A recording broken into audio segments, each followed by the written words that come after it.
ආයිබෝවන් සුබ දවසක් කියලා ආදරෙන් පිළිගන්නවා කවි හෝම් රෙසිපීස් YouTube channel එකට. ඔන්න ඉතින් අද මම ඔයාලට ගෙනාවා වෙනස්ම විදියක රෙසිපි එකක්. කතායෆ් කියන ඇරබික් ඩෙසර්ට් එකක් තමයි මම අද ගෙනාවේ. මේක ඇත්තටම ගොඩාක් රසයි. හදන්නත් එච්චර අමාරු නෑ. හරිම ලේසියෙන් හදන්නත් පුළුවන්.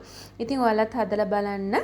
ඉතින් හැදුවොත් කොහොමද රසයිද කියලා අනිවාර්යයෙන්ම කමෙන්ට් එකකින් කියන්නත් අමතක කරන්න එපා. ඒ වගේම ඔයාලගේ යාළුවන්ටත් බලන්න ෂෙයා කරන්න. තාමත් මගේ channel එක subscribe කරපු නැති යාළුවෝ subscribe කරලා ළඟම තියෙන bell icon එක click කරන්න. එතකොට ඔයාලට පුළුවන් මම වීඩියෝ එකක් දාපු සැනින් මගේ අලුත් වීඩියෝ බලන්න. එහෙමනම් එකතු වෙන්න මගේ මේ වීඩියෝ එකත් එක්ක මම කොහොමද මේ රසවත් ඩෙසර්ට් එක හැදුවේ කියලා බලන්න. මුලින්ම අපි බ්ලෙන්ඩර් කප් එක අරගෙන ඒකට එකතු කරගන්නවා රෝලන් මෙෂරින් කප් භාගයක්. ඊළඟට පාන් පිටි එකතු කරනවා මෙෂරින් කප් එකක්. රතු සීනි අරගෙන තියෙනවා මේස හැඳි එකක්. ඊස්ට් තේ හැඳි භාගයයි. බේකින් පවුඩර් තේ හැන්දක් එකතු කරනවා. බටර් එකතු කරනවා මේස හැඳි එකක්. ඒ වගේම මේ එකතු කරන්නේ මද උණුසුම් කිරි මිලිලීටර් 400ක් අරන් තියෙනවා. එකෙන් ටිකක් එකතු කරලා මම මේ ටික බ්ලෙන්ඩ් කරගන්නවා. මෙන්න මේ විදිහේ මිශ්‍රණයක් තමයි අපිට එන්නේ. බ්ලෙන්ඩ් කරගත්තු මිශ්‍රණය මම එකතු කරගන්නවා බෝල් එකකට. මිශ්‍රණය බෝල් එකට එකතු කරාට පස්සේ ඉතුරු ෆ්‍රෙෂ් මිල්ක් ටිකත් මේ විදිහට එකතු කරගන්නවා. එකතු කරලා හොඳින් කලවම් කරගන්න ඕන. මේ විදිහට හොඳින් කලවම් කරාට පස්සේ මම මේක කවර් කරගන්නවා මෙන්න මේ විදිහට.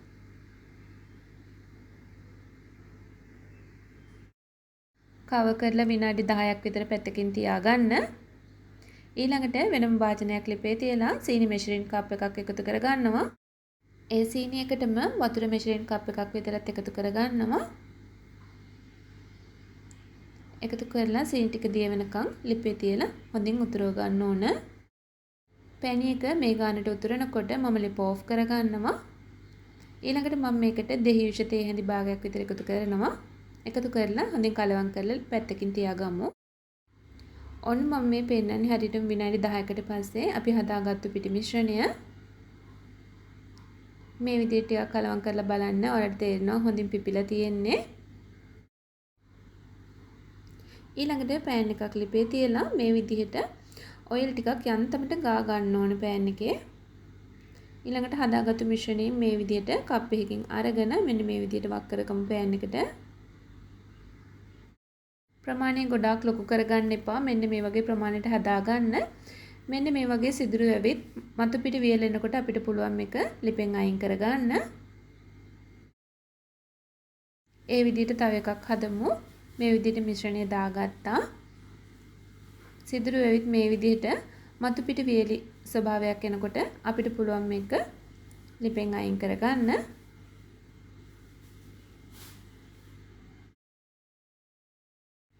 ඔන්න මේ විදිහට ඔක්කොම ටික මම හදාගෙන ඉවරයි. මෙන්න මේ විදිහට තමයි තියෙන්නේ. ඊළඟට පැණිපොල් ටිකක් මම හදාගත්තා. වීඩියෝ එක දික් වෙන නිසා මම පැණිපොල් හදන විදිය වලට පෙන්නුවේ නෑ. ඒකට චූටියට කපාගත්තු කජු ටිකකුත් මේ විදිහට එකතු කරලා හොඳින් කලවම් කරගන්න. ඊළඟට මම මෙතන ක්‍රීම් චීස් ටිකකුත් අරගෙන තියෙනවා. මේ ಜಾති දෙකෙන්ම අපිට මේ කතායෆ් ටික හදාගන්න පුළුවන්. මේ දෙක පාවිච්චි කරලා තමයි අද මම හදාගන්නේ.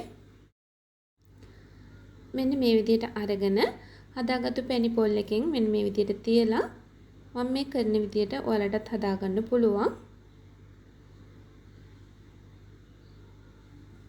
හදාගත්තු පැණිපොල් මිශ්‍රණය මේ විදිහට තියාගෙන ඇඟිලි තුඩු වලින් මෙන්න මේ විදිහට දෙකට නවලා මෙන්න මේ විදිහට ෆ්‍රෙෂ් කරගන්න. හොඳින් ෆ්‍රෙෂ් කරාම හොඳින් ඇලවිලා හිටිනවා මේක. මෙන්න මේ විදිහට ඇඟිලි තුඩු වලින් තද කරලා හරි ගන්නට හදාගන්න පුළුවන්.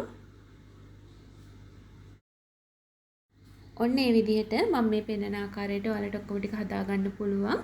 ක්‍රීම් චීස් සහ හදාගත්තු පැණිපොල් මැදට තියලා මෙන්න මේ විදිහට ඔක්කොම ටික අපි හදාගමු.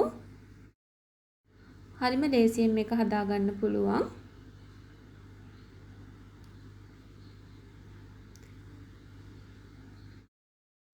ඔන්න චීස් උත් දාලා මම එකක් ඔයාලට හදලා පෙන්නුවා.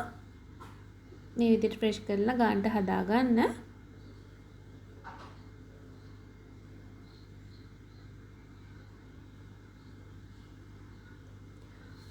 ඔන්න මේ විදිහට මම ඔක්කොම ටික හදාගෙන ඉවරයි.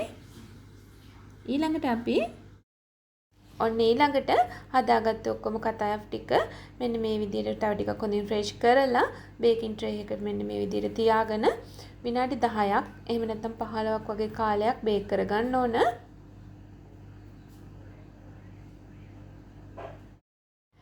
බේක් කරනව වෙනුවට ඔයාලට පුළුවන් මේක ගැඹුරු තෙලේ වුණත් බෙදලා අරගන්න.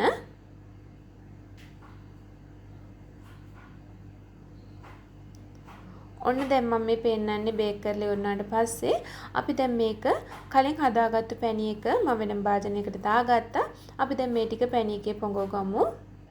මේ විදිහට පැණි එකට දාලා මෙන්න මේ විදිහට දෙපැත්ත හරවලා පැණි එකෙන් අයින් කරගන්න. ඔන්න ඒ විදිහට රසම රස කතායප් ඔයාලටත් හදාගන්න පුළුවන්. ඉතින් ඔයාලත් අනිවාර්යෙන්ම හදලා බලන්න. මේක ඇත්තටම ගොඩාක් රසයි. මේක ඇරබික් ඩෙසර්ට් එකක්. ඉතින් හැදුවොත් ඔයාලා අනිවාර්යෙන්ම කොහොමද රසයිද කියලා අනිවාර්යෙන්ම කමෙන්ට් එකකින් කියන්නත් අමතක කරන්න එපා. ඒ වගේම ඔයාලගේ යාළුවන්ටත් බලන්න ෂෙයා කරන්න. තාමත් මගේ channel එක subscribe කරපු නැති යාළුවෝ subscribe කරලා ළඟම තියෙන bell icon එක click කරන්න. එතකොට ඔයාලට පුළුවන් මම වීඩියෝ එකක් දාපු සැනින් මගේ අලුත් වීඩියෝ බලන්න. ඉතින් ඔයාලට ගොඩාක් ස්තුතියි මගේ වීඩියෝ එක නරඹුවට. එහෙමනම් අලුත් රසවත් වීඩියෝ එකකින් යලිත් හමු වෙමු. ඔයාලා හැමෝටම තෙරුවන් සරණයි.